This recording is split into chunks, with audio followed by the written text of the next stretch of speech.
few of you are really hard to hear. We should. Okay, we'll start Sorry, using I our will lean microphones. forward. We were in a closed meeting, Mike, that's why we turned our microphones off. Did this We issue didn't get want anybody resolved? outside, we didn't want anybody outside this room to hear us. Vista Drive? Um, Did that not get resolved with the, we determined it was going to Stacy be came a and public? stuck the microphones in. Public road? I think, Jan, I think we can This- potentially address that. Vista Drive?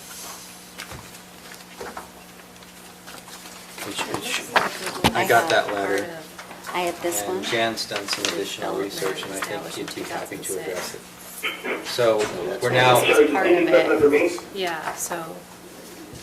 yeah, we can go ahead and discuss Vista Drive real quick. Jan, you want to give an update on that? What we have to do.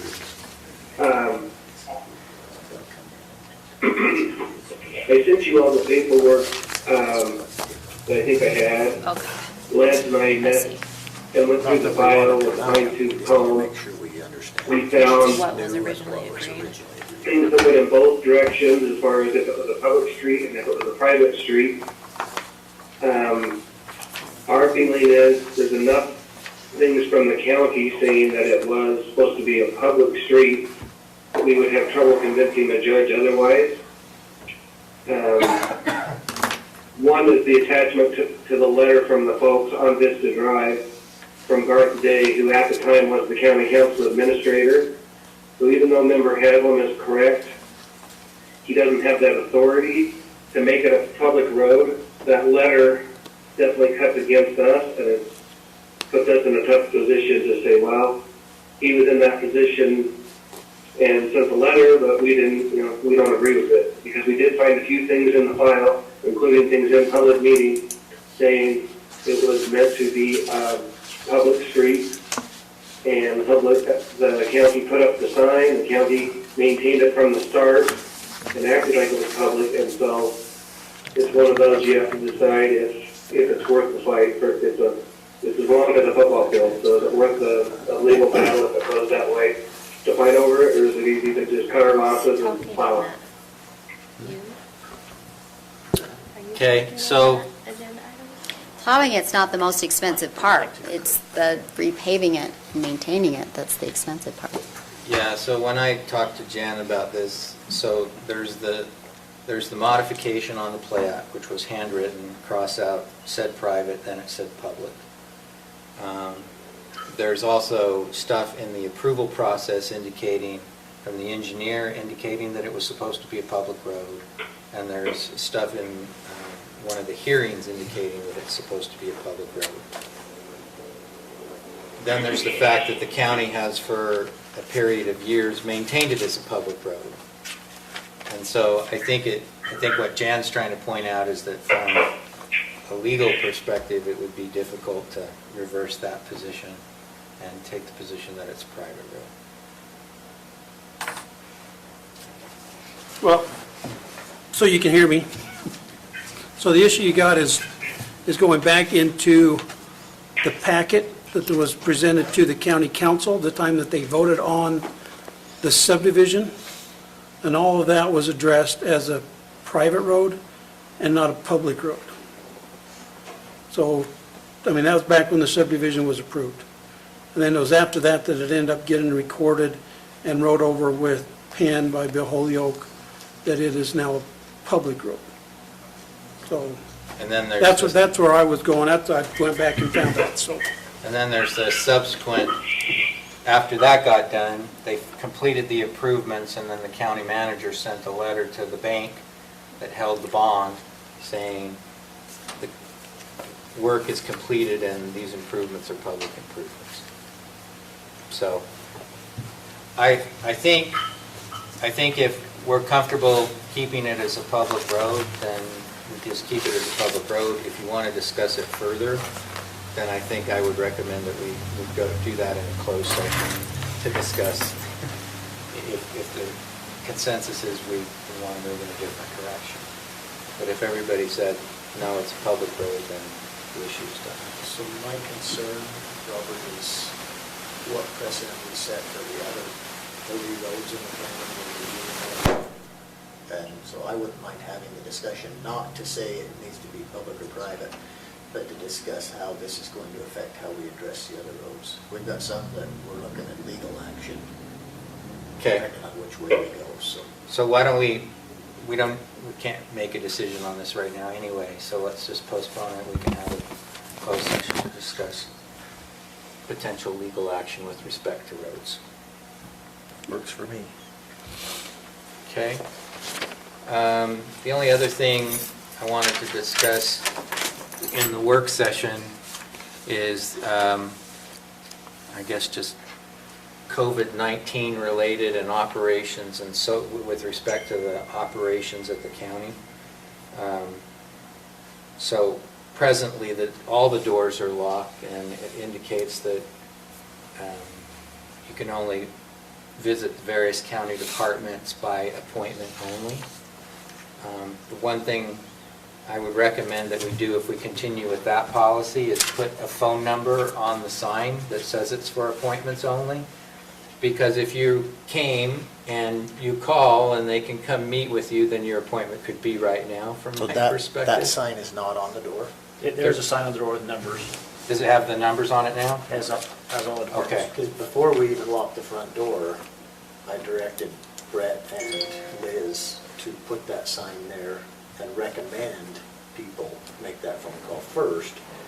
But the doors were open and they were welcome to come in. Now, there was a big to-do about that. Somebody locked the doors and somebody unlocked the doors and all that. But I made sure that I repeated myself 5 times to Liz exactly what we had decided on the phone call. And I repeated myself to Brett so that if anybody contacted Brett, he would know exactly how to respond to that. And it still got all screwed up, so. So maybe we can just, if we want to do, I guess the first question, do we want to stay at an appointment-only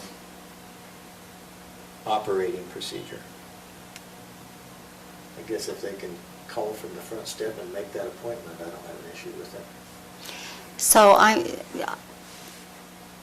one of my frustrations with this process, maybe it's just me, is that we don't have the status of recovery. It doesn't look to me by our numbers separated from Weber's that we're, okay, I'm just going to self-edit and stop right there. I'm really worried about how we're getting out of this economically. There's just not going to be enough money to get us out of this. So I'm anxiously awaiting the time when we can open back up. And whether or not that looks like we're all wearing masks as people come in and we're washing our hands to the point they're raw, or what that is. But so my view is if Until we we change. stay with an appointment only, then the more clarification that we could put on the signs with respect to the numbers, it can say it's available by appointment only, but you may be able to make an appointment now. Please see the numbers below, call the department, and let people in. I still, in my visits to the building, at various times during the weeks that we've been in this COVID-19 thing, haven't been concerned with the number of people at any given counter at a given time. And that's what I worry about in terms of appointment only, is that you're regulating the number of residents in that can't maintain social distancing because it's too crowded. And I haven't seen that, but if the county staff is more comfortable having it be appointment only, then as long as we give people the opportunity to make that phone call, and because if you didn't know when you got here, and you can look into the planning office window and see that no one's there at the counter, it's good to call and say, hey, I'm here, do you have time, can we do an appointment right now? I'm just looking at you as the representative of the And I building. appreciate that. And Mike, are you still on the phone? Stacy. I am. I agree with what you're saying, Robert, as far as making it available to folks. I've talked to several folks in the county building over the last couple of days just to try to get, I guess what I describe as their temperature on how things are going, no pun intended.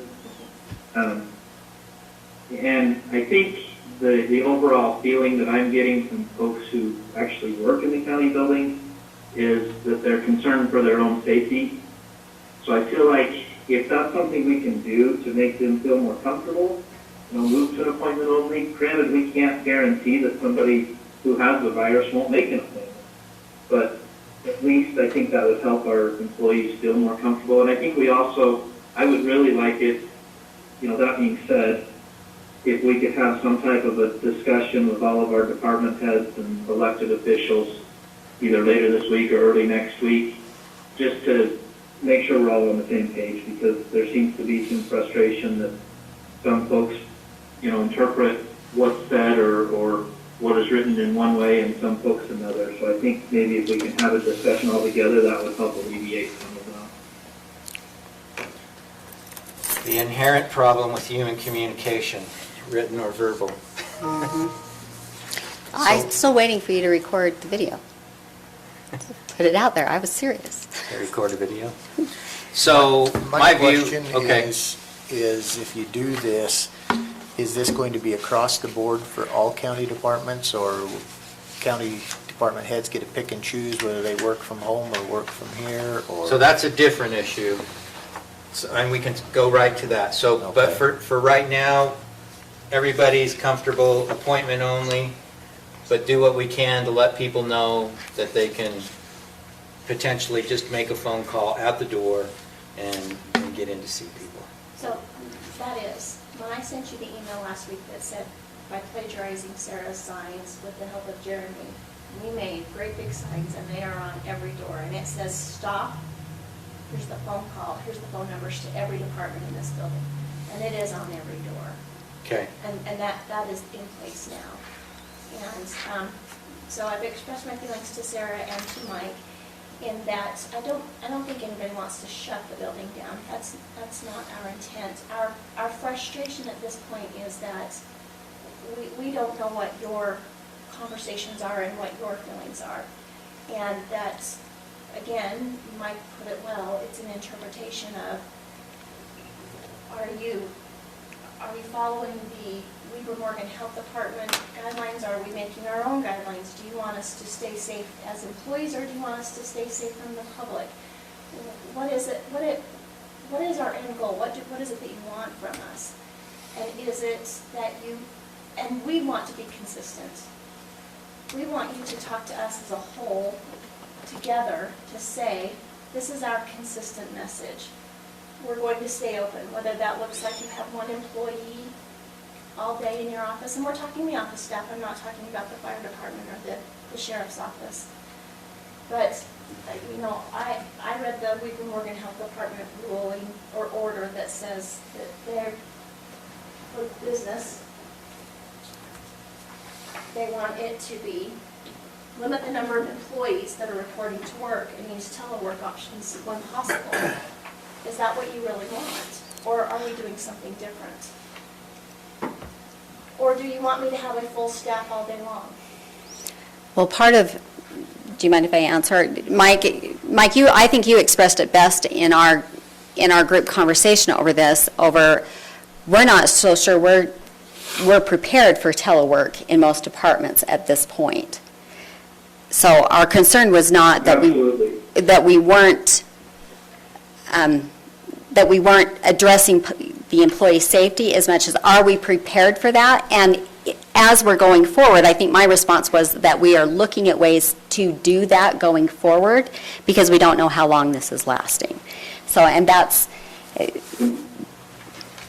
go ahead, Mike. If I could add to that, my suggestion of us having a meeting with department heads and elected officials, I would suggest it would be exactly that those department heads come to that meeting prepared to share with us their plan for their department.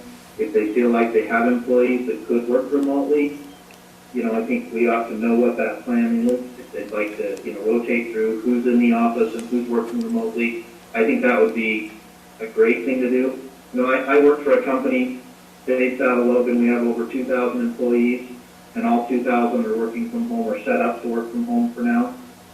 And our productivity has actually gone up. Now, granted, I know that some duties can't be done remotely, but a lot can. So I think it would be good for our department heads to take that initiative to tell us what they think they can or can't do remotely, and then have a discussion on what's feasible and what's not. And I appreciate that. And I also got to have a good conversation with Sarah. And she shared with me that there's the FEMA COVID-19 ability. Well, I know that. FMLA, right? Expanded FMLA and then the Yeah. COVID Yeah. sick leave, yeah. I know that, but nobody else knows that, because I got the ability to have a great conversation with her. That hasn't been shared out there. But that kind of stuff, like all publications that go out for work, should be shared by our HR department. Yeah, I would think. We shouldn't wait for our council chair to announce that. I agree. Those are just legal documents that should be posted. Well, but it's hard for, I mean, even if Penny were to share that, nobody understands what it means. I mean, even me, I mean, I spend 90% of the last 5 days on the phone because that's all the call I get. What does this mean for me? So I think it needs to be explained to employees at an individual level, and however that's done. Because you're the only one spending. Yeah, I mean, So Jeremy, it's a you have difficult comments? thing. So for I'm them. not going to, on a recorded meeting, explain how, but we do have 100% the ability to telecommute. We're putting together some old laptops because they basically can get a calculator and remote control. What it'll come down to is the departments figuring out how their people can work remotely. Lance's office has been working a staggered group for 2.5 weeks now. So And we have 100% the ability. The technology is not the problem. If people want to work from home, we can make that happen as long as their department head can figure out what they can do from home. right. The That's the janitorial part. staff is not going to do much from home. Right. Well, I mean, and that's the problem we've had.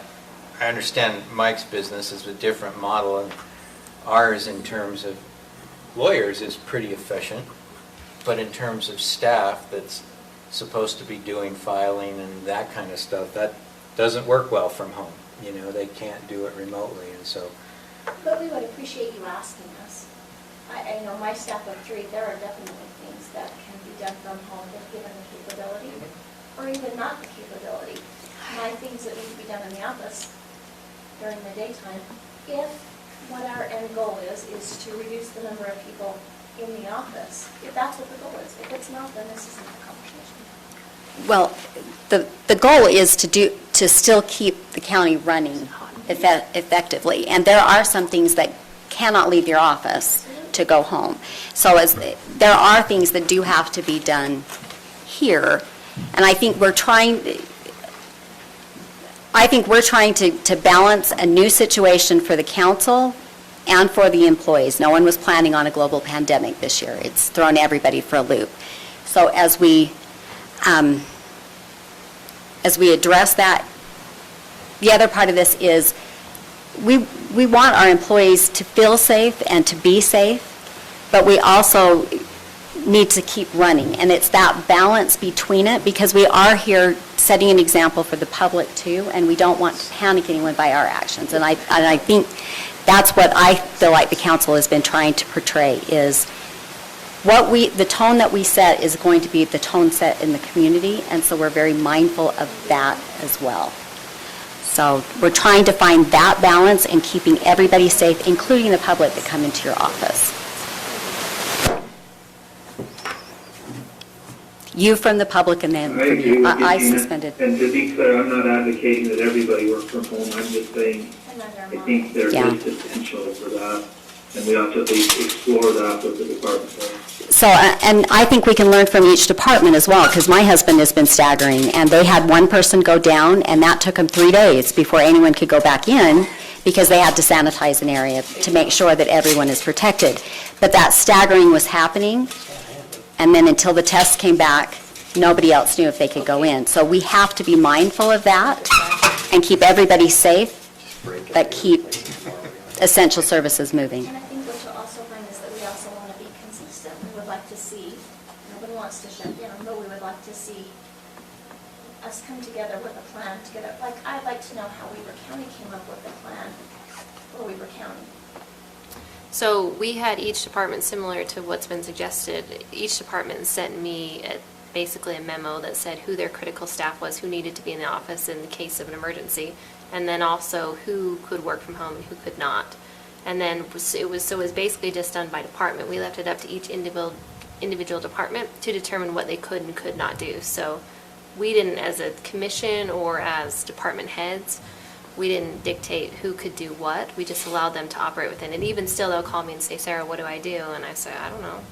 What do you do? I can't tell you what your department does or who you need in the office or who can work from home. Only you can do that, right?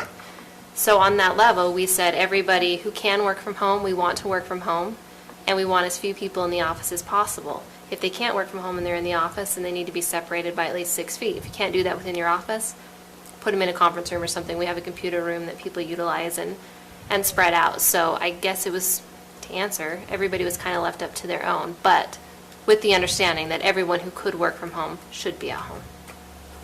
Part of the problem we have too is we have very little amount of staff overall. Right? We don't have 30 people that can go work for home and still function. So, And Right. I guess that's the purpose of identifying those essential function and who needs to be in the office. And then once you've done that, you can identify, hey, Sarah, you show up at the office every day, and everybody else can kind of, so my staff rotates, I'm there every day, and then the rest of them pretty much rotate and work from home. How do you keep track of time for employees working at home? It's a great question. We don't have people clock in at all, so it's kind of just an honor system, but it's like that during the day anyway. No, I mean, a couple departments outside of, kind of random departments will have people clock in and out, but as a whole, nobody in the county clocks in, so we just pay them from 8 to 5, basically. We're not babysitting them. I guess that's the simple answer. Yeah. Are people goofing off probably at home? Yeah.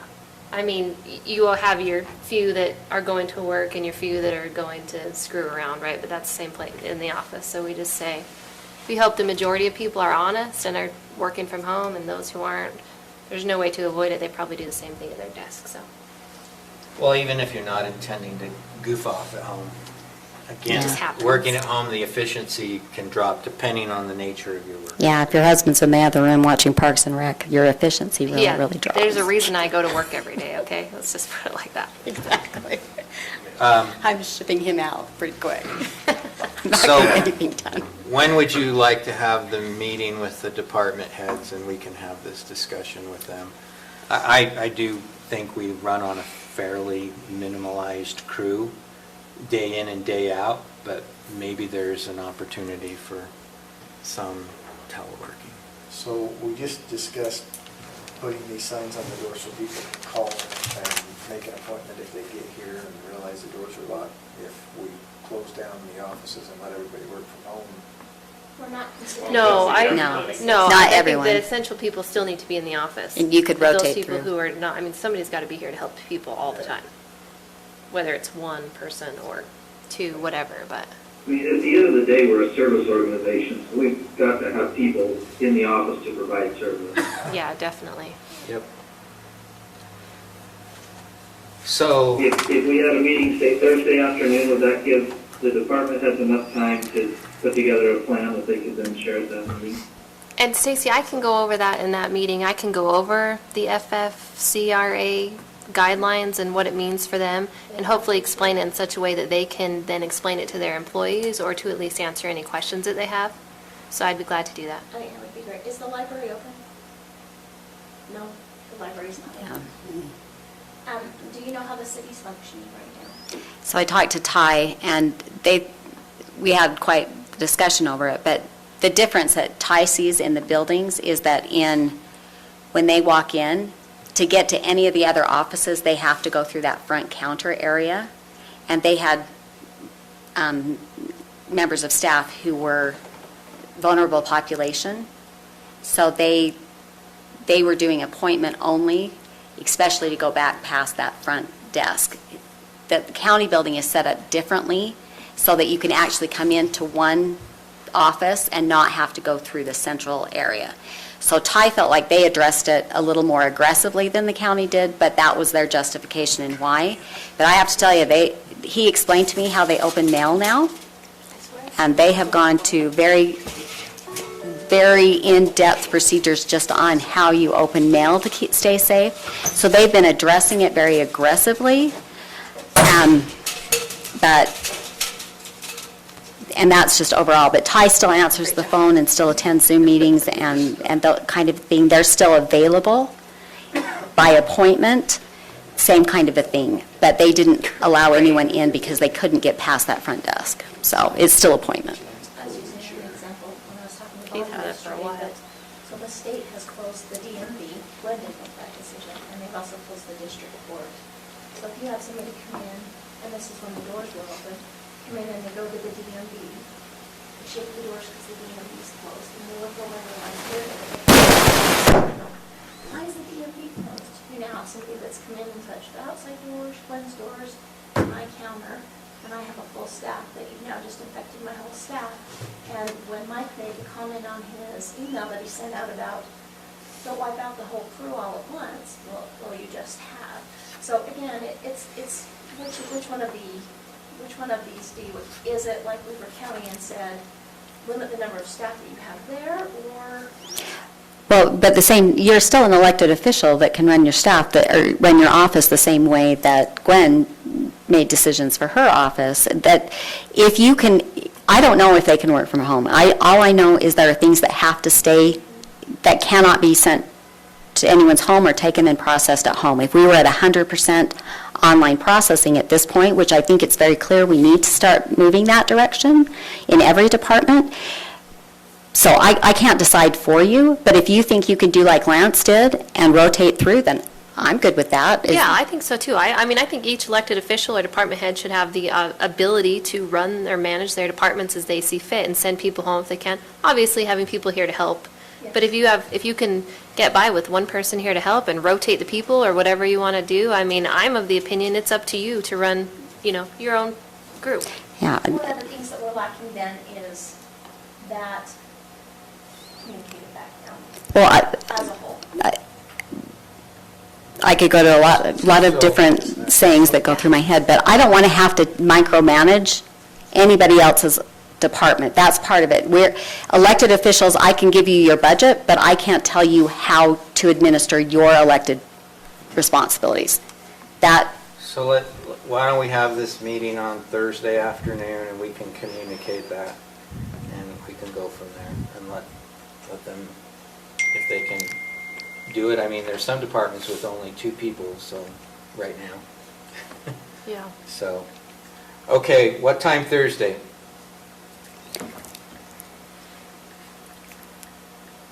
Let's 4 see. o'clock? You're what time? Later's can you better do it? for me. I don't have any, my calendar has no I- appointments. I currently have, How late? 5:30? I would like 5:30-ish or so. Okay, let's plan on Thursday at 5:30. Mike, does that work for you? Perfect. Thank you. I can do 5:30. I can't do during the day. Is this not something we could do as a video conferencing, so we don't have 18 people in the same room? We can.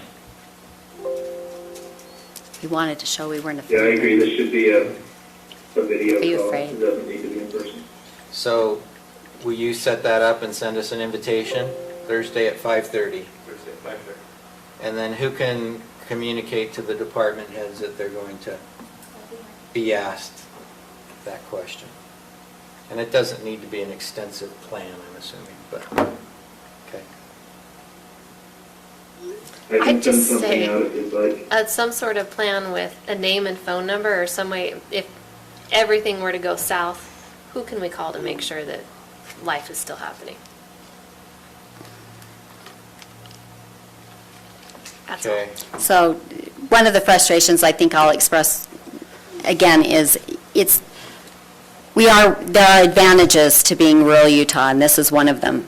But not knowing exactly, I had to really press Austin on any information. That's been the frustration of any information of who the cases are, how they got it, and so that we're not spreading panic, that everybody is aware, and that where the risks actually are. So there are advantages to being rural. We're not as in danger as what. What's interesting to me is I sometimes know more detail than what Austin sends because I also get the Weber County reports, and sometimes what Lance sends is more detailed. And so, but some of the details that I know that weren't included on the report people in the community here know. So somehow, information is getting passed to, I guess, I don't know, there must be some sort of task force or something. Somebody told me they're on the task force, and they knew as much information, if not more, than I did. Yeah. And it was from a separate, so information is getting passed, and it's sensitive information. I'm just not sure how it's getting passed. Yeah, exactly. Yeah, I'd love to know, but there's, at some point, I'm hoping we're coming out of this. Definitely not us, Detailed because we don't stuff, have where any. they got the I mean, I listened to UX conference call today on Just curious. legislative changes for the because the special person just session. telling me, I'm like, And it's interesting in some respects. Some of the counties that have a much larger sales tax revenue base and or a tourism tax base are really Panicked. scrambling That's because, who told me. I mean, one of the unfortunate things about Morgan County is that most of our revenue is generated from property taxes. There's some other components, obviously, but Well, the sales, and that was one of the things I wanted to talk about in that closed session. I think I gave you the number, but I'm happy to share what I know about sales tax revenue, and that's a good portion of our budget. yeah, sales tax revenue's down in the county, and it will be. Fuel taxes are down 36%.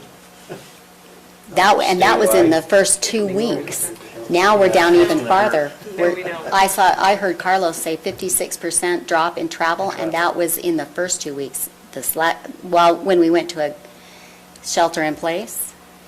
Yeah, Recommended. So there's a lot of different things that we're going to have to 'Cause that's- figure out. Any comments on the agenda? I will just say, Stacy, I don't think that the airport got these actual leases in. I didn't see them in the packet. I saw some forms, but none of them completed. So I'm going to pull item number 7 and postpone that again. Hey, Robert, thanks for putting number 10 on there. Let me just ask one thing. We did add to the form a provision indicating that outside of the leased premises, that tenants shouldn't make any kinds of improvements or changes. And would you be comfortable if that said without the approval of the airport manager or the county council or whoever?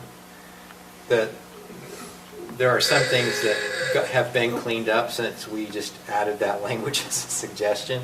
Some trailers and so forth have been hauled off the airport grounds, which is a good thing. But, for example, between one hangar, there's space for somebody's put in a little pad and a picnic table that a lot of them, I guess, like to use. And that's the kind of thing they're saying, well, if we got permission, would it be okay to have that sort of thing at the airport? And it could be with the approval of the council if you want it to come up that far. I'm probably comfortable with the airport manager approving something like that. I don't want it to be a storage place, but Yeah, I'm okay with the airport manager if we can define exactly what he has the authority to approve. okay. Well, that's my question, because right now, the airport manager and the airport board are not eye to eye on stuff. That's true. So, I've actually had members of the airport board contact me and request that we abolish the board. Just go with the manager. I don't think that came from the airport board. There One may have been member. some members of the board who have done that, but the board hasn't No, it formally wasn't a board initiated that. decision, it was a member of the board. Yeah, there's some disagreement over there. So why don't I work on, if you're comfortable with that concept, I'll try to refine it, have it approved by the manager, but be a limited number of things that he could approve. Yeah, because I agree, I think there are certain things that, yes, he should be approving and managing in that Okay. role rather than just whatever, but we need to make sure we're in control of what that is. Okay. Any other questions or changes to the agenda? So I just have one other Mr. Chair. Oh, go. Are we in the official meeting? Go ahead, Mike. Oh, just one item I wanted to share, I was just made aware of from our fire chief a few minutes ago.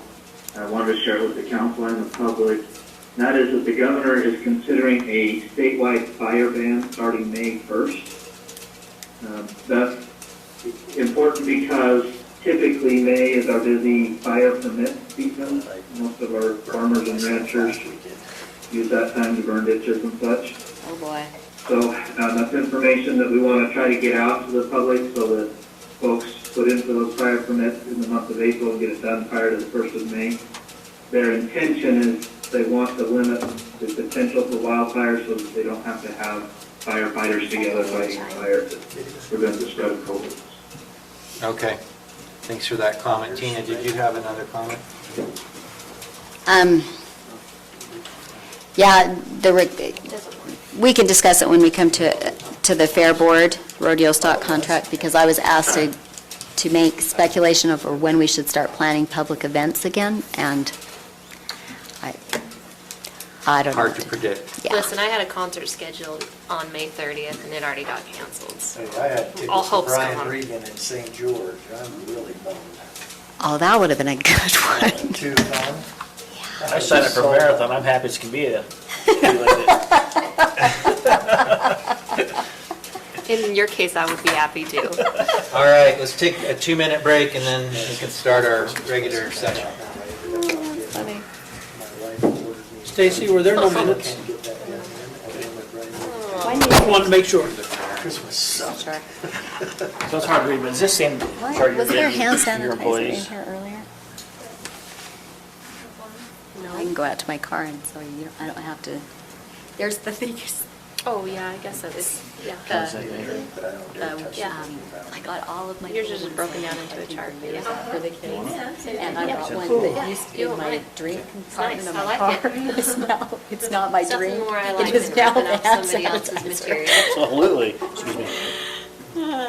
So I understand the difficulty in trying to manage not scaring people, but still keeping Good idea. care I can- for oh, your yeah, you saw me. employees. I'm not trying to minimize that, but at the same time, it's still, there are some businesses who are not making moves.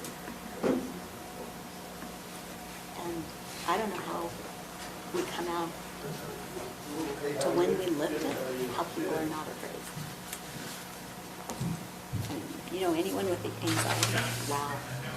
I'm afraid we're going to start losing some of those. I'm not necessarily afraid of getting it. I have no, I'm going to break down in there on the two looking outside. Buses and parents are up there over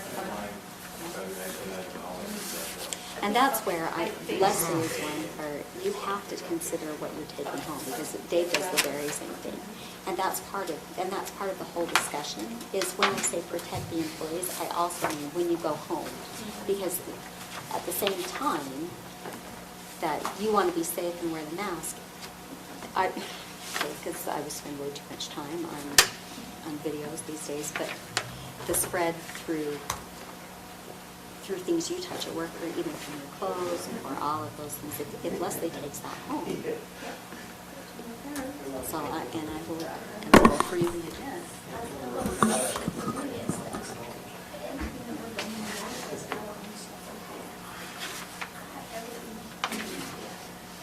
If we could get because I've been looking for everything I had was off the household, so I bring that home. So I thought it was good that we used on the household. And I had it all in Burma. And so we were going to need to take it off the table. We were talking about this, which we had to be done by the way. For 2016. What the decision is done.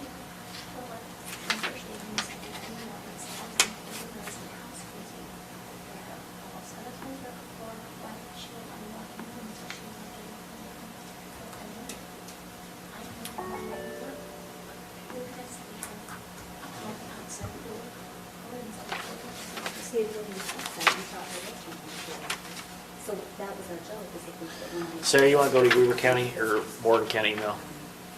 Weaver, if you don't mind.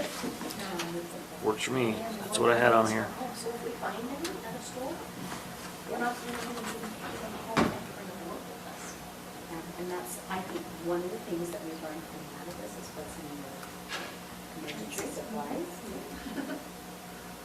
And addressing that going forward. But when I say having Keith Leslie say, I didn't make Leslie's family say, because when we came out of our executive session, first thing we knew, my first one was for the 2 large assistant nurses. You're going over the population. Because that is, he was the most successful, and that's the part that's frustrating to me about the numbers that we don't get. Is the majority of that. Meeting for 18, 20. It's cooling off. It's working. Perfect. It was getting hot in here. And I'm never hot. You know where Robert went? To his truck Went to out get to his the water. truck for a minute. Oh. There are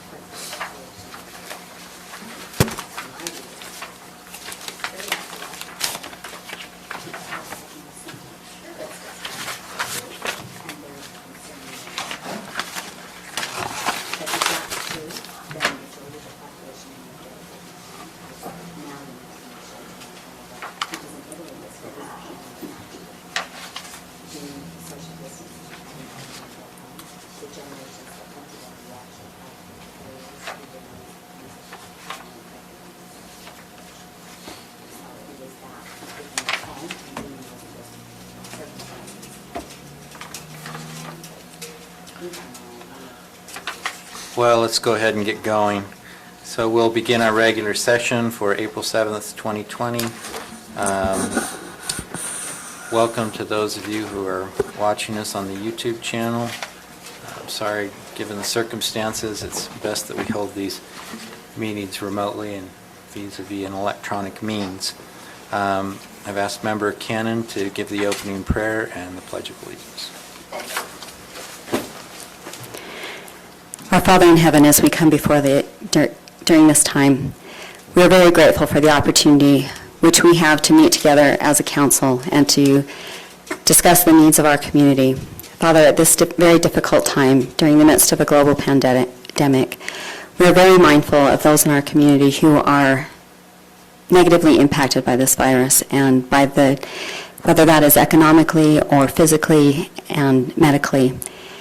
Father, we ask for a blessing on them, that they would know of our concern and our care for their well-being, that as we work together to work out these issues and how we deal with this as a community, that we keep foremost in our minds those impacted and how we can best serve our community through this crisis.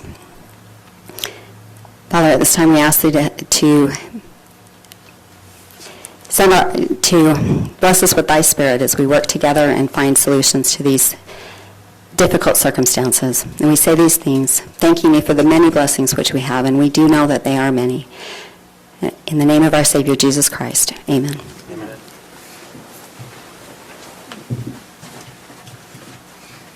I pledge allegiance to the flag of the United States of America and to the republic for which it stands, one nation, under God, indivisible, with liberty and justice for all.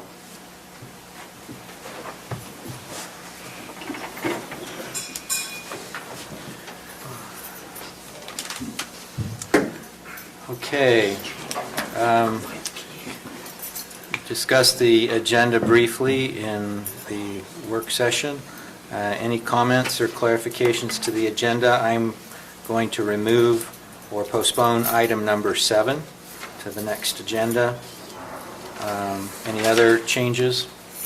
No minutes. There are no minutes to approve, so we'll strike that.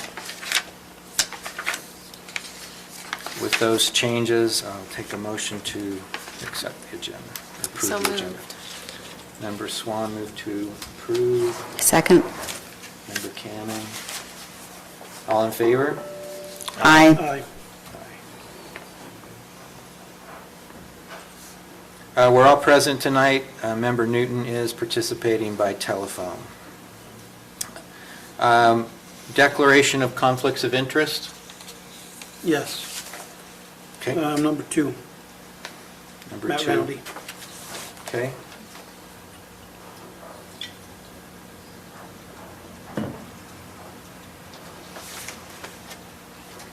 And I have a conflict of interest with respect to item 3. I represent the developer of the Commons.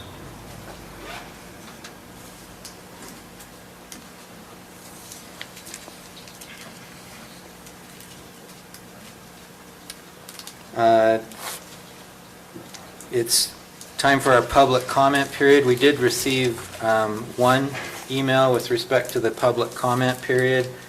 I've been asked to read this into the record. It's from Heather Kahn. She says, "The home I'm building received a stop work stating it does not comply with fire code. If this is true, I wish to know how the homes on the below list currently under construction or recently completed meet the same code. I have personally visited every single home on this list, and they have the exact same fire suppression as I do. I have asked the building department to show me how any of these homes are meeting code only to be ignored.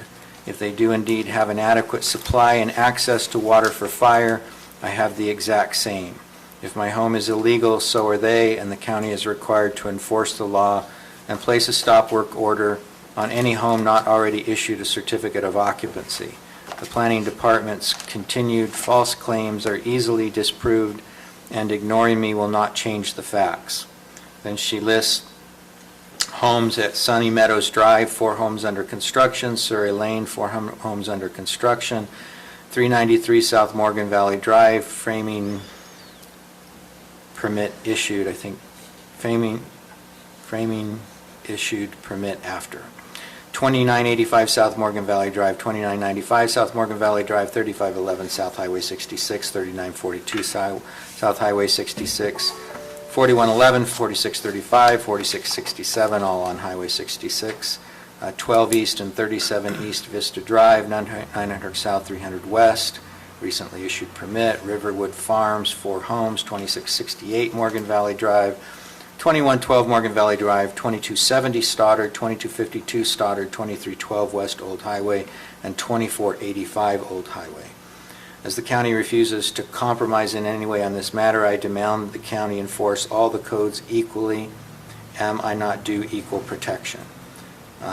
Then she adds another heading, single access over 30 lots. International Fire Code as adopted by the state in Morgan County states that there shall be no more than 30 dwellings on a single access road. There is no allowance or authority for the fire department or planning department to give a variance or modification of this code. There are now 28 dwellings on North Morgan Valley Drive. However, the county has approved 8 more, bringing the total to well over the 30 limit. The building department and fire department have already argued on the record that the fire code is considered life safety, is required, and no variances shall be approved for my neighborhood.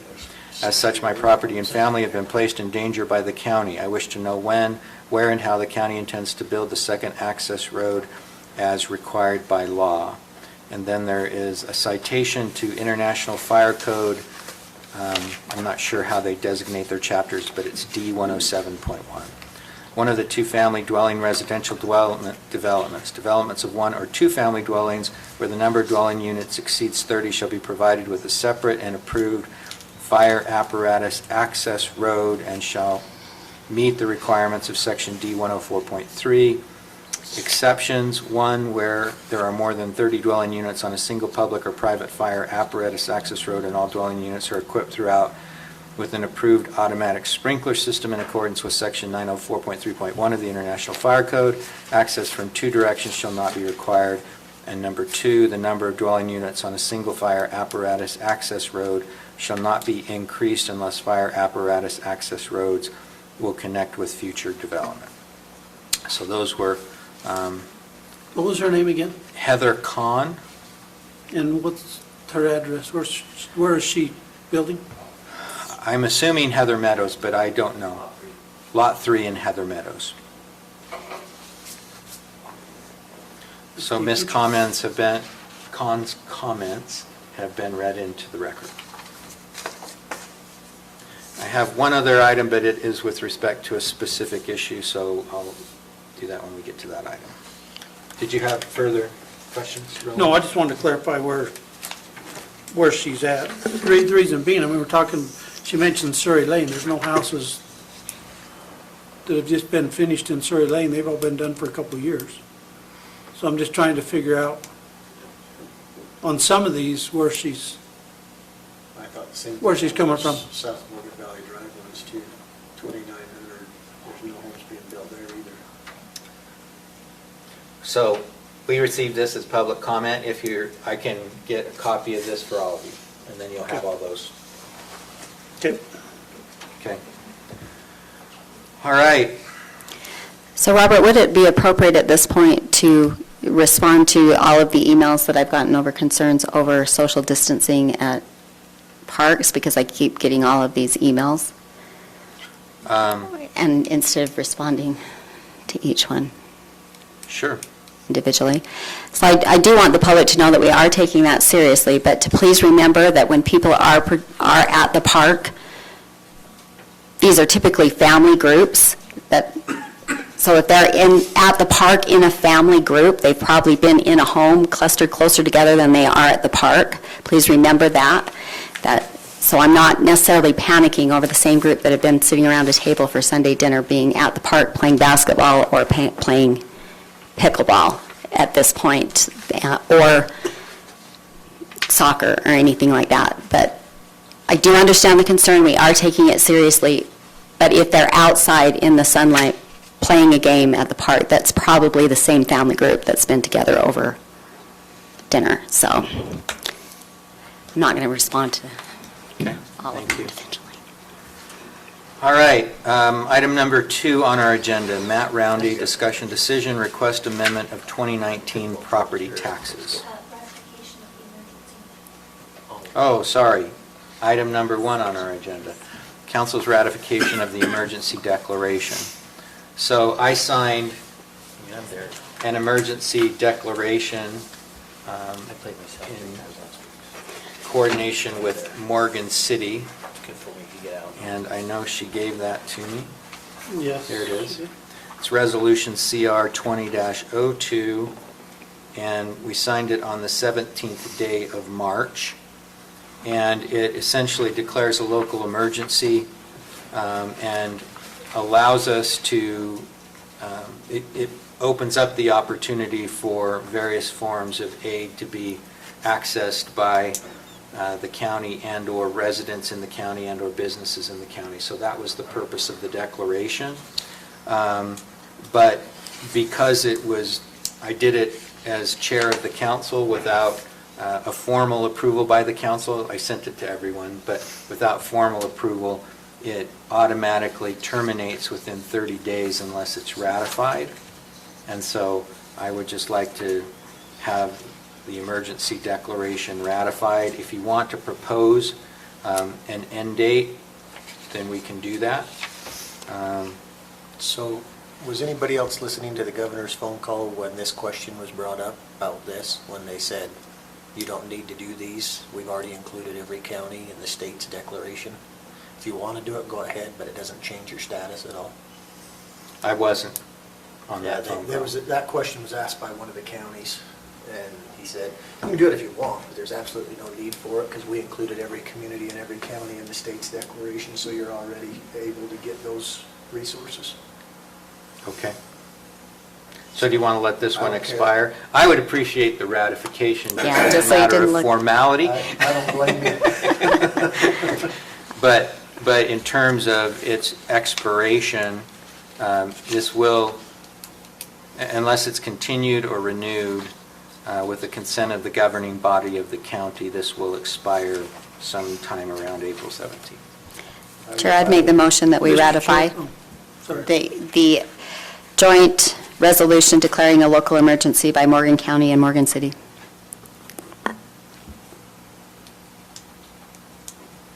Is there a second? I'll second. Questions on the motion? Question for clarification. We are out of public comment. Yes, we are out of public comment. Okay, Thank you, sir. just wanted to make sure, okay? Yeah, this is item 1 on the council agenda. Any questions? Okay, if not, all in favor? Aye. Aye. Any opposed? Aye. Okay, I'm sure he was an aye, not an A. yeah. Okay, item number 2, Matt Roundy, discussion decision, request amendment of 2019 property taxes. I can't pull this up. Did someone? So was he going to be here to present that? Am I supposed to call him? This is all that was submitted. I think the assessor was concerned that you would accept it as an agenda item, minus any backup documentation. The only backup documentation that is there is from the assessor's office. I don't know if anybody had a chance to ask the assessor any questions.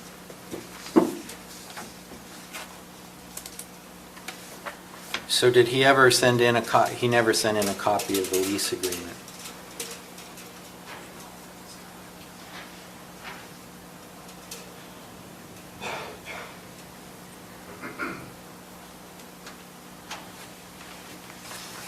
Stacy, has he been asked to provide a copy of the lease agreement? Yeah, this is from the assessor.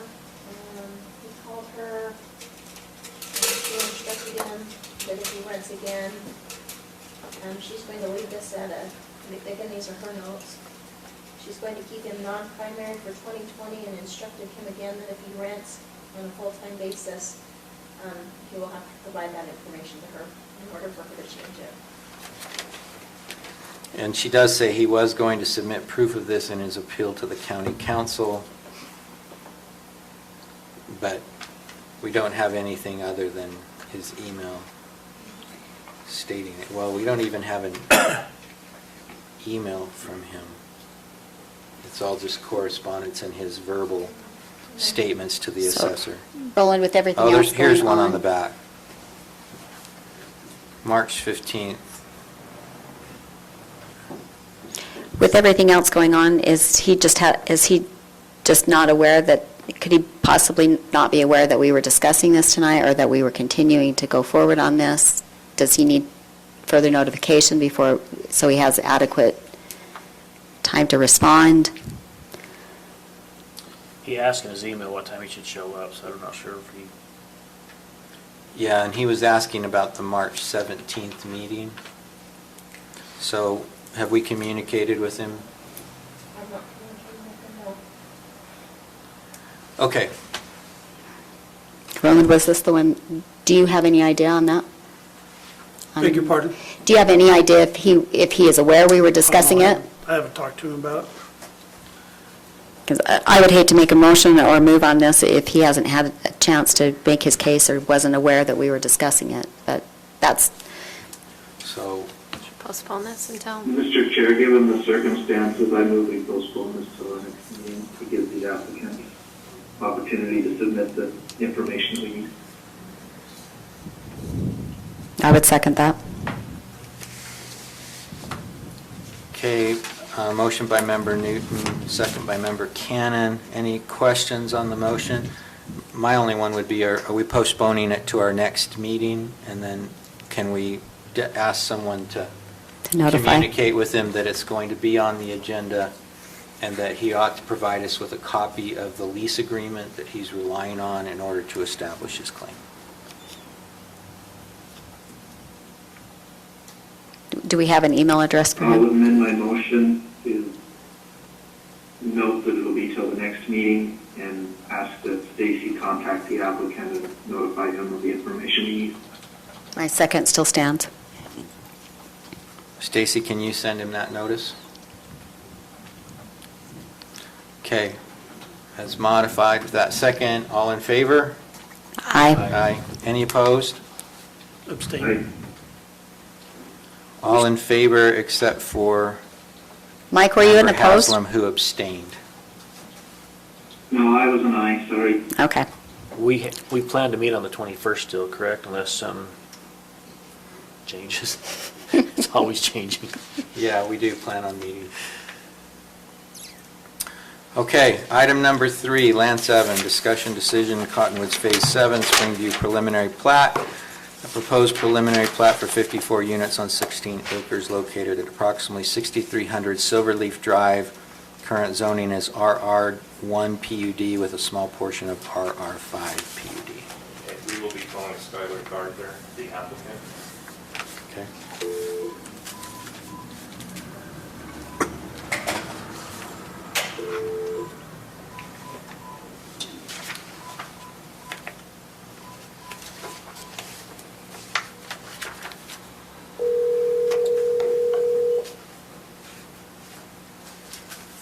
Hi, this is Kevin North. Sorry, I missed your call. Please leave me your name, number. Let's have Lance begin, and then maybe you can try him in a minute. Yeah, Skyler can call back in, or he can text me if he wants to weigh in on anything in addition to what I'm saying. Jeremy, the clicker's not working, so. So this is for a preliminary plat for 29 units in the Cottonwoods. This is Phase 7. Its official name is Springview. It has gone through the Planning Commission, and they have recommended approval with the 13 conditions, slightly modified from the original staff report.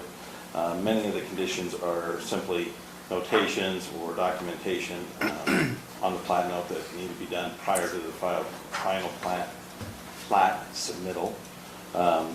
But none of the items are so significant or difficult that we thought it was worth recommending denial, and the Planning Commission recommended approval with these 13 conditions. There's some simple things of just a table for addresses and lot numbers. One of the larger items that the Planning Commission wanted is a split of the property so that the area for these 29 lots is 7A.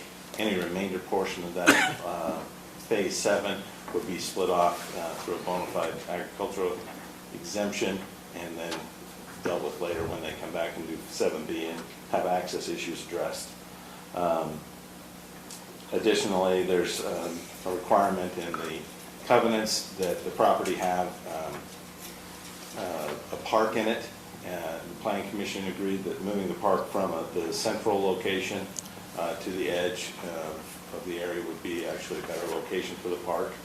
And so they were okay with that, but left it as the condition so that all the park amenities would be included in that next final plat application. Some other very small notes. Let's see. And it's a pretty straightforward plat. The lots meet the zoning standards and the PUD overlay guidelines for the Cottonwoods.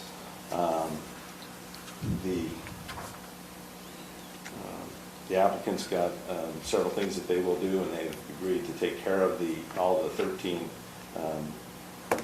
amendments, and staff and Planning Commission recommend approval of this preliminary plat. Any questions for Lance? Yeah. Well, two things. So is Skylar just supposed to dial the 4061 number? No, I had talked to him earlier today. We were going to call him. Oh, well, he just texted me and said it didn't ring. So let's try him We'll again. try him again. The way we had discussed doing it was we would call him and decide him again. Okay. If you had anything to add or if you had questions for him, he would be on the phone and available. Yeah, I just texted him, we tried to call you. I would have answered, but it didn't ring. It worked that time. Skylar, yeah, Yes. we can hear you, Skylar, and Lance just finished his staff report and indicated that the staff and Planning Commission recommended approval with the conditions identified by the Planning Commission. You're welcome to make any comments that you'd like to at this point. Yeah, I don't have any other additional comments, but can be available to answer questions if you have any. Mr. Chair, I do. Okay. Mr. Haslam? I'm trying to find it amongst my papers. Okay.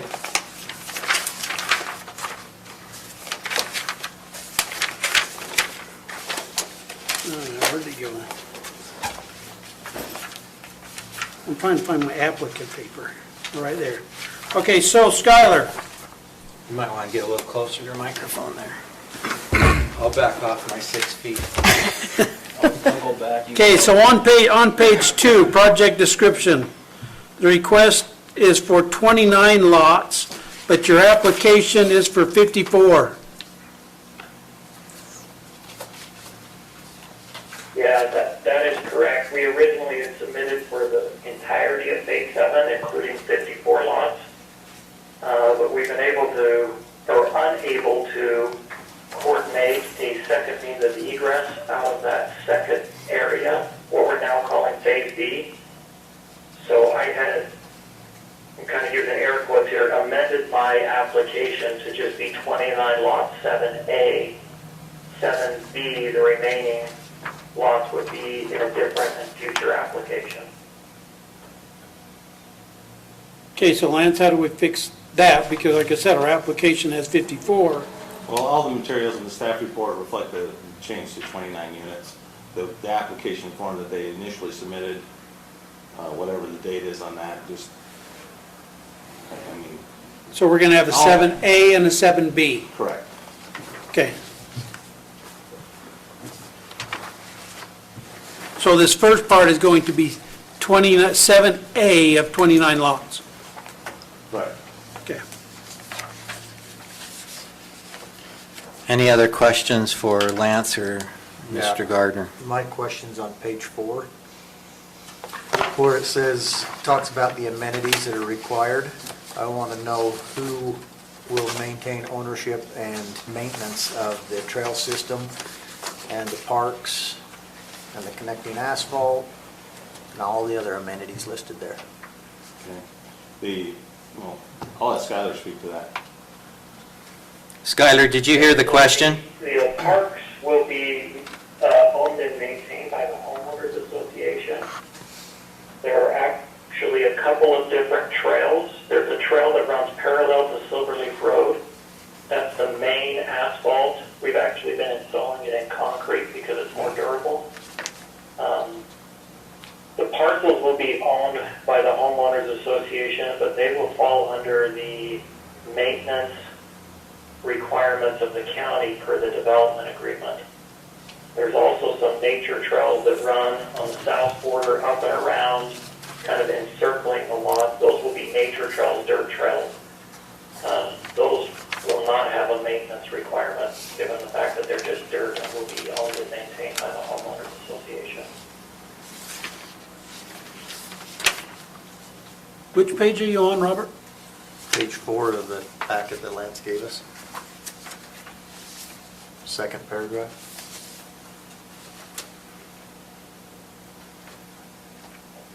Oh, okay, I thought you said amended, okay. I thought you had a title of amenities, okay.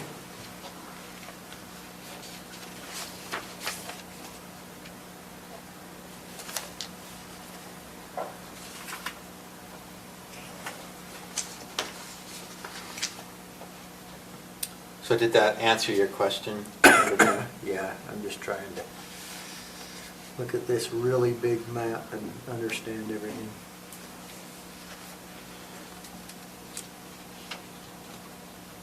So I think what he was talking about is that the roads are public roads. Right. The trail there along Silverleaf Drive is, actually a large sidewalk, is the way they put it in, other than when you head down Silverleaf towards the reservoir. They've done it as concrete, and so it's a large, and that would be county maintained. And then the nature trail, which goes around up that way, that's maintained by the association. So, then Skylar, weigh in whenever you want on this. This is a question to the council, but it's open for your comments. Continuing this trail system that has caused so much grief and problems over the years, because the county stance is that we will not do winter maintenance, but the residents really want winter maintenance on these. Is there some way to negotiate that this becomes like every other sidewalk in the world or in the country, maintained by the adjacent landowners?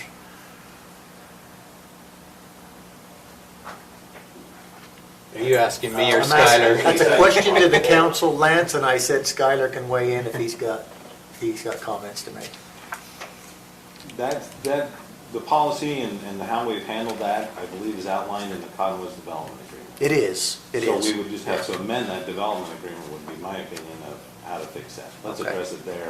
That's the agreement that we have. If we don't want to be doing that anymore, we would amend that development agreement to change how that's dealt. Skylar, you want to comment on that? Yeah, I would agree with Lance. It is in section 2.62 of the development agreement that the county will maintain the paved trails. That is something that we could discuss, but we would actually need to involve the different entities of the Cottonwood Master Owners Association and all their sub-associations. If you're talking extend the stern, For let's right, address all of the paved trails. I mean, if we wanted to do something on phase 7, we may be able to incorporate that, but we probably would need to do some form of an amendment to the development agreement. for right now, I'm only talking about phase 7. I would love to address the entire project, but phase 7 would be the discussion I would be willing to have right now. Okay, yeah, we could look at that and discuss it with Lance. Maybe it's just something that becomes a responsibility of the Cottonwood Spring View Homeowners Association. Oh, okay. And I'm good with that too. That trail along Silverleaf is going to be at the back of those lots. So it's tough. I lived in this kind of situation in South Jordan, and I always maintained my front, but to get around all the way down my cul-de-sac and back around and up the other street to get along 2700 West was quite a chore, so I was wondering if it was that way on this map. It's that hard to road tell. I never did it. But you were required to? Well, technically, it was a city sidewalk, which all the sidewalks in the communities are city. It's just we have an ordinance that requires people to go out and clean out the sidewalks in front of their homes. It's these ones that are behind and off to the side that I think, are problematic. Did you complain about it to your council members? No, because my kids walk the other way to go to school.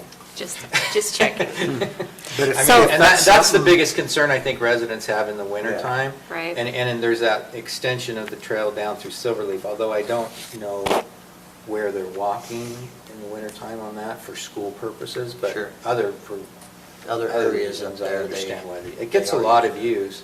And I think we could certainly discuss with the associations the possibility of taking that trail back. The last time there were discussions about that, they simply wanted it to be brought up to standard before they accepted, because the asphalt sections in a couple of areas, the bridges are all fine, but the asphalt sections have not been maintained at all for a long period of time, and there's some roots that have grown. I do remember them saying. If you hit it fast on a mountain bike right now, you could It you feels could like you're on a definitely dirt lose trail. it. I'd be interested in, if everybody's amenable to that, to having that discussion for that homeowners association, for this new one. Add it as a condition So- of approval, maybe? Yeah.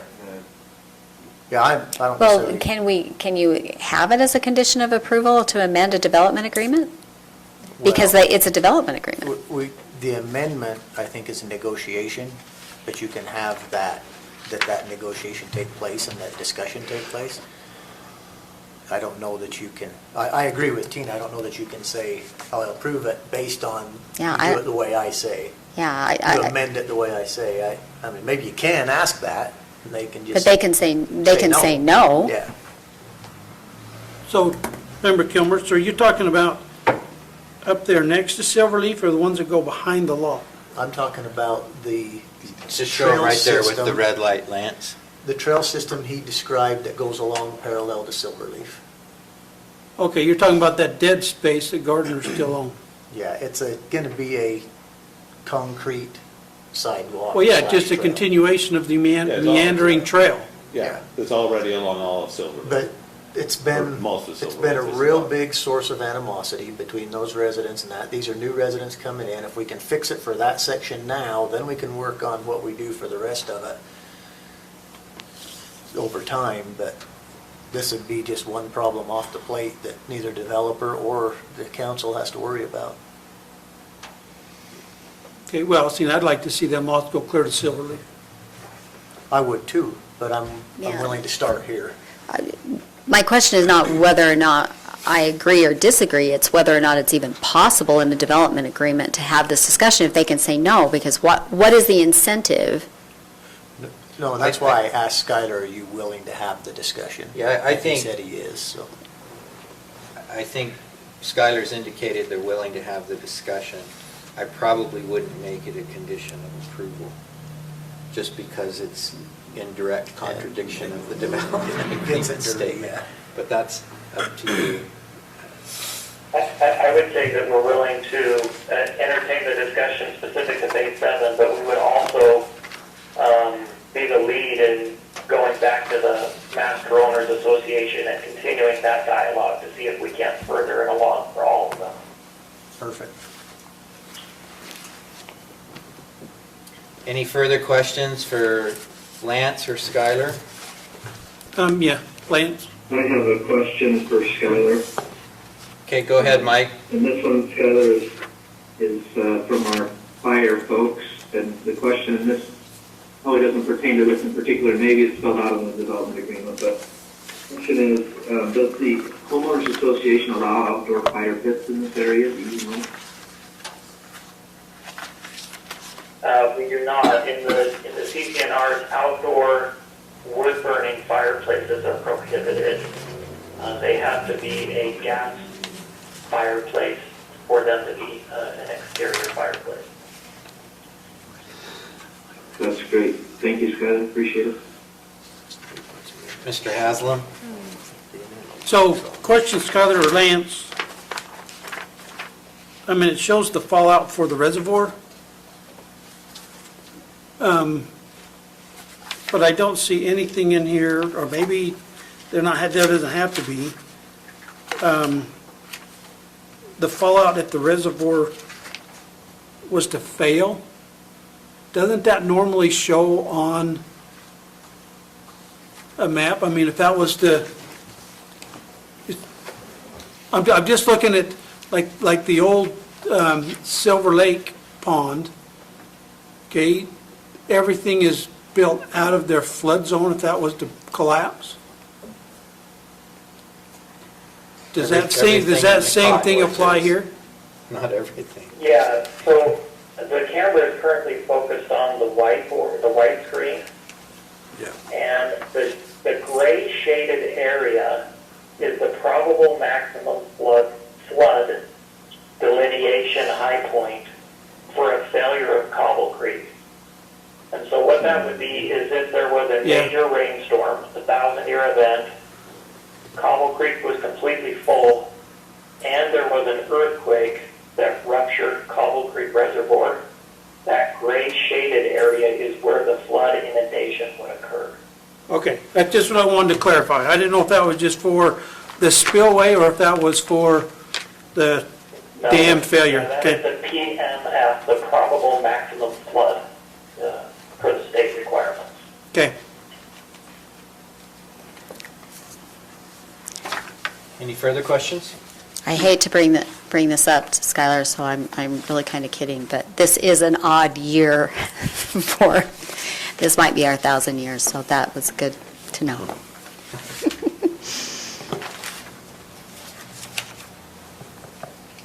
Okay.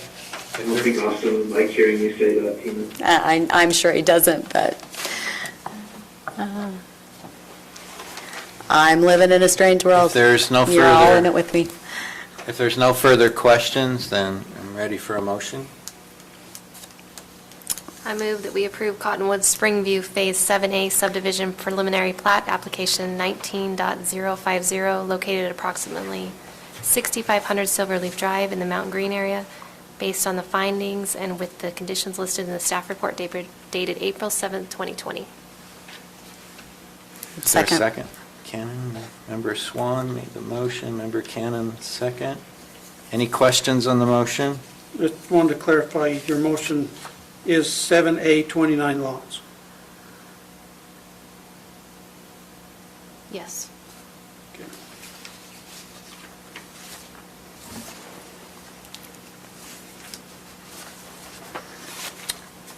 Okay, so the clarification was for Phase 7A, 29 lots. With that clarification, all in favor? Aye. Aye. Any opposed? Aye. All in favor, all abstain.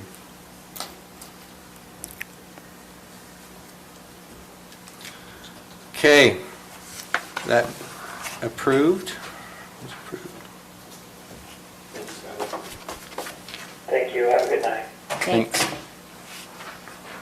All right, item number 4 on the agenda.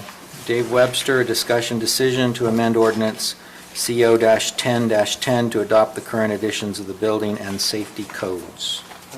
That's correct.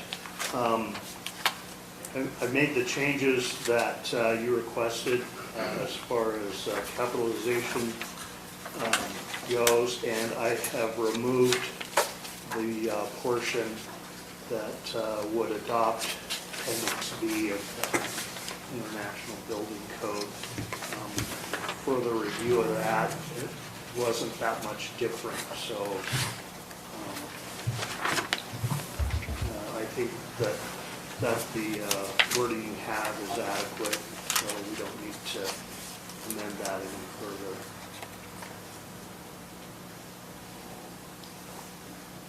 Okay. Any questions for Dave?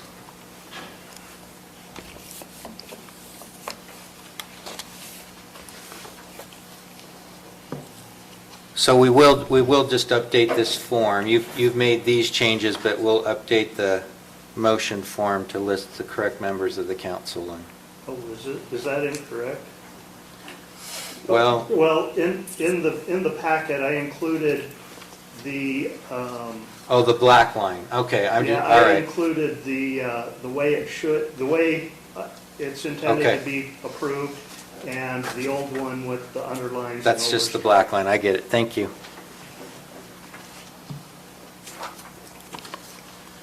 I'm dead on my So we just have to correct the date packet. just I'm before dead the on my test. packet, so I'm trying to look from 6 feet away. You've got the 24th day of Oh. March. I'm sorry. No problem. Thank you. You spelled Sarah's name wrong. record? She's going to be offended. Who? I'm not offended, it's okay. You want an H? Yes. I need to wipe it down. Sarah, Pardon? an I need to H. wipe it down. Okay, any other questions for Dave? I'm not too worried about you. You haven't even had to clear your throat. So we'll just have to correct the effective date and the approved, adopted, and passed section, and then add an H to Sarah's name. All right, anyone want to make a motion? Chair, I'll make a motion that we approve these changes. We're going to adopt, what's it? It's an ordinance, right? Or we will amend ordinance CO 1010 to adopt the current editions of the building and safety codes. It's ordinance CO 2003. Well, that's not what it says here. It says 1010. Well, then you better say that louder, because I couldn't hear you. CO 2003? Okay, there you go. I'll second that. Your agenda's wrong. CO 2003. Yeah. Yeah, so there's a motion by member Kilmer and a second by member Swan to amend ordinance number C0-20-03. And did that include the changes to effective date and the resolution and the correction of Sarah's name? Correct. All in favor? Aye. Aye. Aye. Any opposed?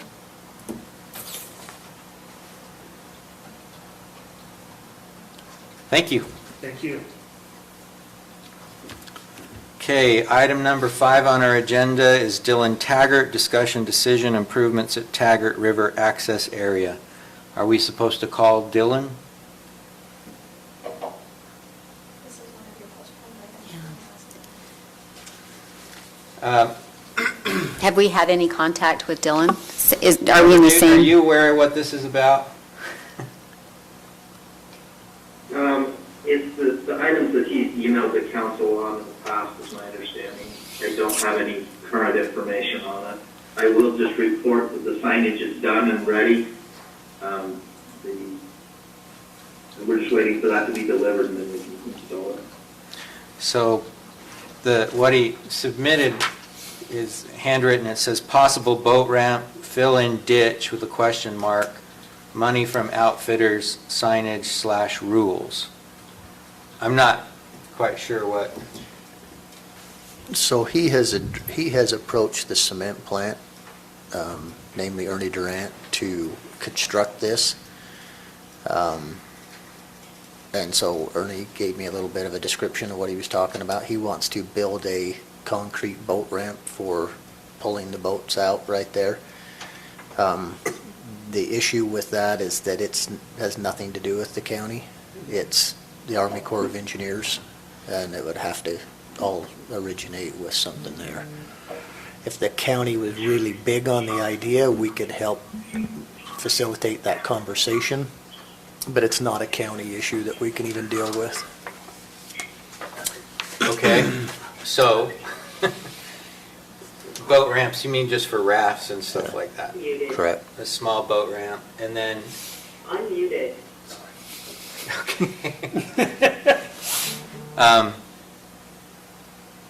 so I guess the only question before us then is whether we want to get behind this and help facilitate a conversation with the Utah. That's really the only way we can be involved, is just to help facilitate the conversation. And So this is different than his email that he's been sending out regarding the water.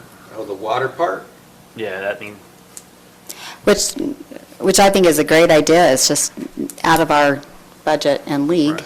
Yeah, I agree. I mean, I even the improvements taggarts, I'd love to make them, but the fact is that we're broke and we're getting broker by the second. So I mean, at this point, I don't know that there's any option for us to make any improvements. but I'm saying this issue on tonight's agenda is different from the email that he's been sending out. Yeah. Yeah, the only Quite a thing while listed here ago, we is sent an email out on this improvements one. at Taggart River access. And I agree with Robert, this is not in our jurisdiction to, So as part of that group that Mike has been working with, that group is working really well together as far as facilitating that conversation and how we can move forward. There are some outdoor recreation grants that are available. I'm looking up like I can see Mike coming from that speaker in the ceiling, sorry. So I think, There absolutely are. yeah, You're right, and there is a group that has been getting together on it. We haven't met in some time, but we certainly can, and talked about, some opportunities for improvements there. The improvements that the county made last year have made a world of difference.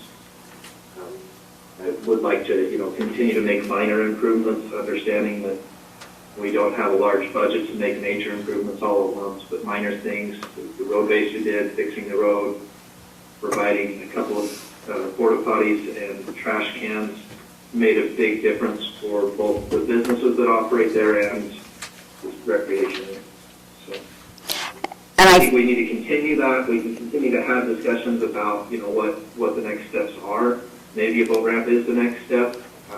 I don't know, but we need to continue to have that discussion. So Mike, I'm more than happy to lend you my Zoom meeting access, my Zoom room, for continuing that conversation. But I have one too, but. Yeah.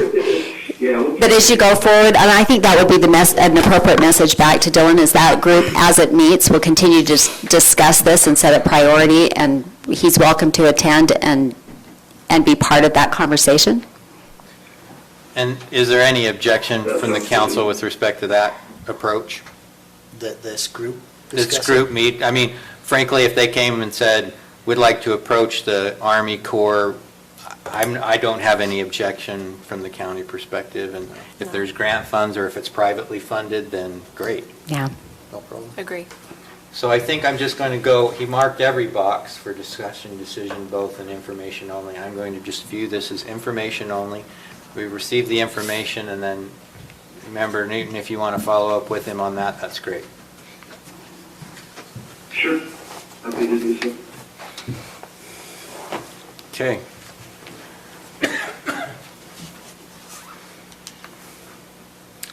Item number 6, Member Newton and Boyd Kerrigan, County Fire EMS discussion decision, requesting approval of an agreement to work with Ogden City to participate in a pool of hazmat cleanup vendors. So this is the item that I brought to our last meeting in early March, and asked to go back and get a copy of the contract that Ogden City is using with the hazmat vendors. So that copy of that agreement has been attached. If you look through that agreement, you'll notice that basically it says that everything is to be billed to the citizen involved in whatever situation they're cleaning up from. So typically what happens is this is billed to an insurance company, but it does specify that it's not to be billed to Ogden City or those who are part of that group, which we would be joining by signing this agreement. Jan, and I apologize for not asking you this question earlier, sent this to you earlier this week. Did you have a chance to review it, and do you have any comments on the Ogden City agreement? Thanks, Mike. I took a look at it and it looks good to me. I didn't see any dollar amount in there that Morgan would pay, and so I guess that would depend on the hazmat situation, but otherwise I had no legal issues with that. Okay. Okay. Any questions for Member Newton? And we also have Boyd available if anybody has questions for him. So this just essentially, if I'm understanding it correctly, ties us into the same arrangement so that we don't have to separately retain a hazmat contractor for purposes of this kind of spill or emergency. Yes, that's exactly right. Puts us in the same pool as other Weber County agencies use for hazmat cleanup. And part of the reason for this is when we do call for a cleanup, particularly if it is a hazmat cleanup, which generally what we're talking about is semi-accidents, cleaning up spilled fuel. When we call for that, we want to ensure that we're getting a contractor that is certified to do the work, and joining this pool ensures that. Makes sense. I'm ready for a motion. Make a motion Question. to, Oh, Question here. Well, okay, so Boyd, Mark, or Mike, so on paragraph 1, it says a city is a Utah municipality corporation. We are not. So Jan, does that need to be clarified? I think it's because they didn't read the first one. I think that's talking about Ogden City, isn't it? It is. Well, yeah, but we are now going to enter into it with them. so The agreement has to be adapted to account. I mean, there's nothing that really clarifies Morgan County. we're a participating agency in the agreement. Yeah, So, we're a participating agency, so if you look in that, under introduction disclaimer, it says Ogden City may share this agreement with participating agencies. That's what we are as a participating agency. So the first agreement there is our agreement to participate with Ogden that's City. this one. And then the second agreement there is Ogden City's agreement that they use with the vendor themselves. So Ogden City is contracting with the vendor to be part of this pool. We're just contracting with Ogden City to be part of the pool as well. We are a participating agency. Okay.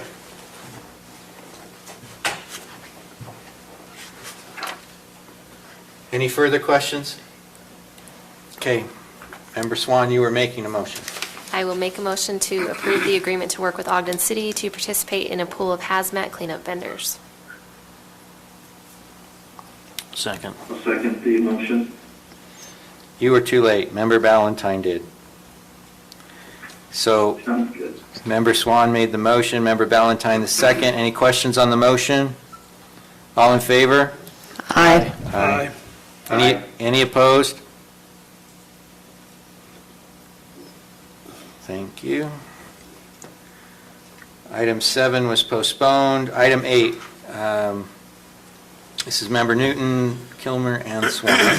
Discussion decision, discuss moving funds from 2019 fairgrounds revenues to 2020 fairgrounds capital budget. I don't know who You wants want me to start, Mike, or do you want to start? Want to take this one, Robert? I don't care. So, You might well remember that in January, we passed an ordinance establishing a capital improvement fund for the fairgrounds. The discussion was to transfer funds from the rental of the fairgrounds and also any excess funds after the fair to that. and so for the updated numbers from Bonnie, we had $4,875 in fairgrounds rentals and concessions, and $20,797.87 in cell tower lease. That's the amount. Say that again, 20 what? $20,797.80. For a total of $25,672.80. That's the amount we would like to transfer from general fund to the new fairgrounds capital fund.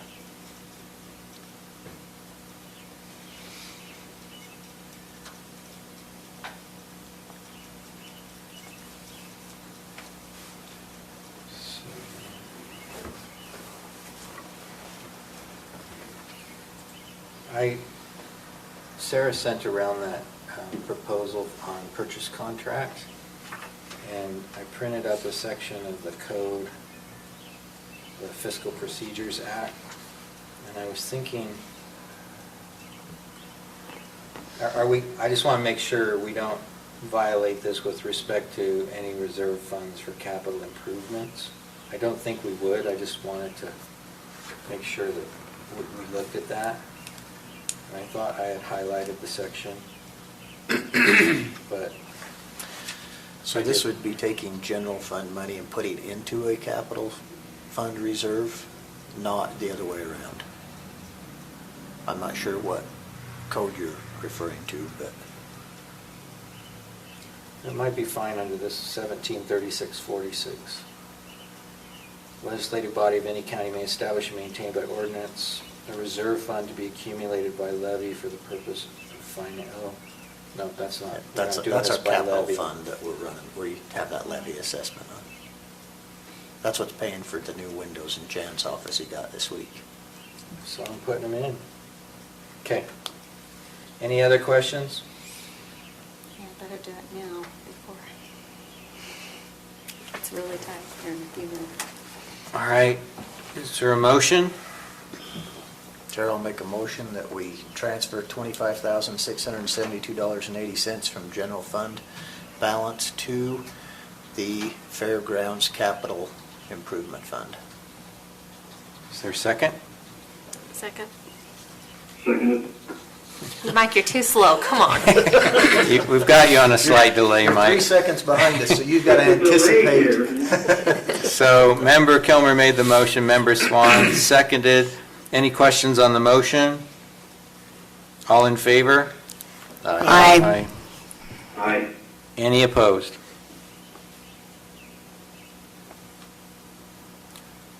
All right, item number 9.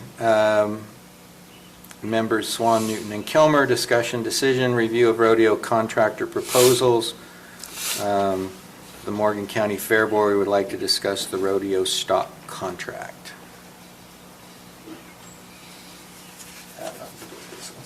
Mike, do you want to start? Sure. So you all likely know that the county participates in a contract with a contractor for the rodeo each year. We've had the same contractor for many years. That contract was set to expire after our fair in 2019. And so a new contract would have been needed for 2020 and beyond. According to our county code, any contract with a value of more than $5,000 must go out for bid through an RFP process and also must be approved by the council prior to being executed. So the current Well, they can be contractor watching sent a roll call. proposal. That proposal was signed. However, and that's a 5-year deal, a little over $60,000 in value. However, that proposal was never seen or approved by the council.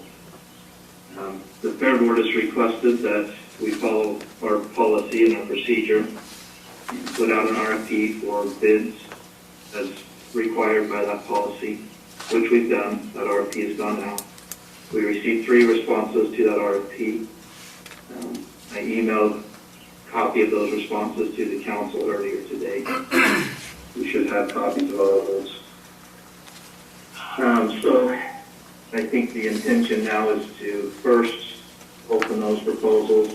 We need to note who those proposals came from and the dollar amount of their bids, and then have a discussion regarding the current proposal that's currently in place and how we plan to proceed.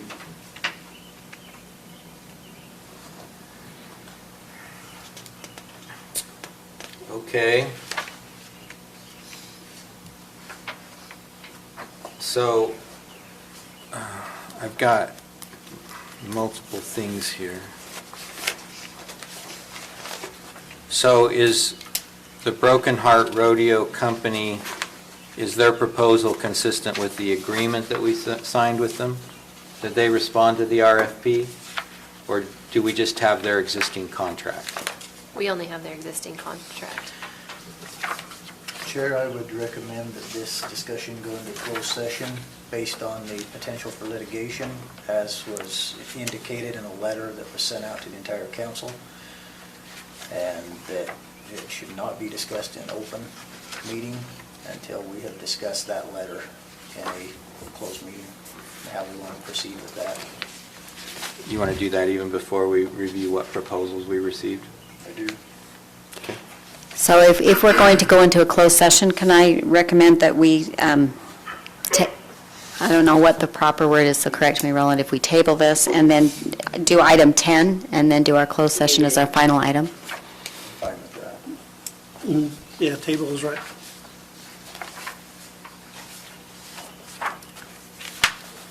Are you making that as? So I would make that as a motion, that we table this item, go to number 10, so that we can go into a closed session, and with that as our final item for those who don't want to wait for us to come out of that So discussion. did you make, Mr. Kilmer, did you make that as a motion, the closed session? That was a recommendation to the council, and I anticipated we would discuss whether or not we would do that, so I would Okay. take this motion. All right. So Member Cannon made a motion to table item 9. Is there a second? Second?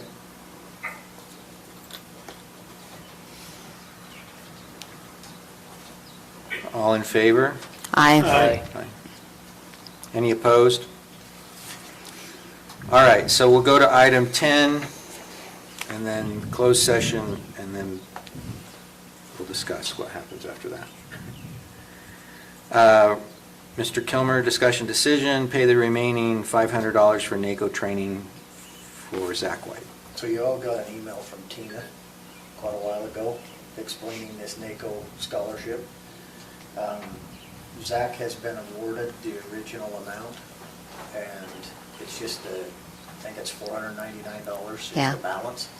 He is just requesting if the council would pay that for him, and then he would go to this NACO treasurer training.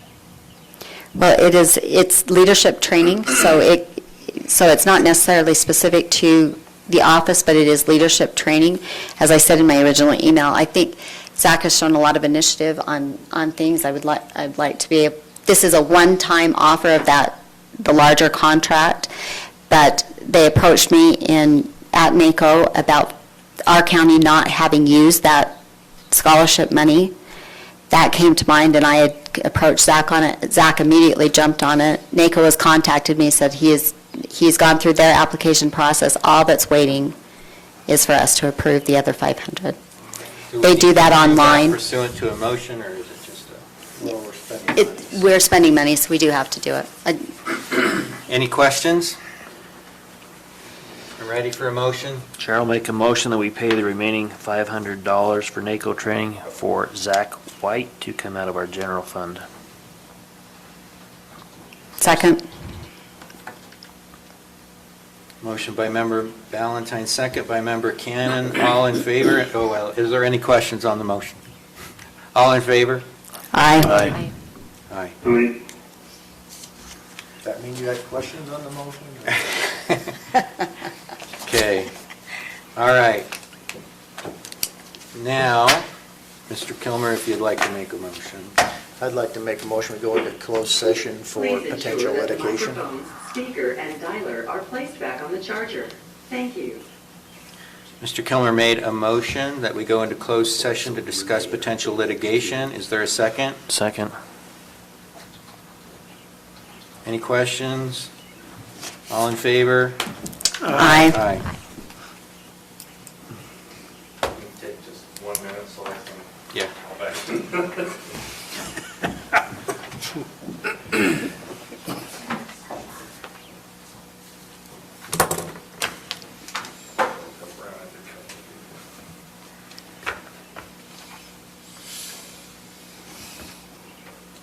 Do we want Jan to join us for this?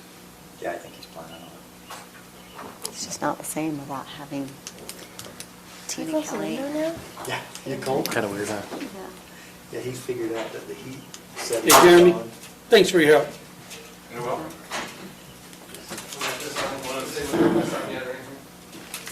Don't start with it. Sure. Here, keep that a little bit.